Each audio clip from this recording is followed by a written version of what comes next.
ને તમારી? એટલે આ આંગણવાડી ICDS કહેવાય એ રાજ્ય સરકાર ને કેન્દ્ર સરકાર બંનેના સંયુક્ત ફંડથી બજેટથી ચાલે છે. અમુક ટકા કેન્દ્ર સરકારનો હિસ્સો ને અમુક ટકા રાજ્ય સરકારનો.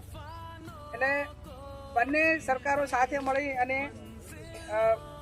આ પગાર તમારું જે માગણીઓ છે એ સ્વીકારે એ બાબતમાં હું પણ કેન્દ્રમાં ગઈ વખતે જ્યારે બજેટ હતું એ બજેટ વખતે પણ તમારી જે વાત હતી મૂકી હતી કે ભાઈ સુપ્રીમ કોર્ટે જે જજમેન્ટ આપ્યું છે એનો કેન્દ્ર સરકાર અમલ કરીને આંગણવાડી કાર્યકરોને એના જજમેન્ટ પ્રમાણે માનદ વેતન આપે, પણ હજુ સુધી એનો અમલ થયો નથી.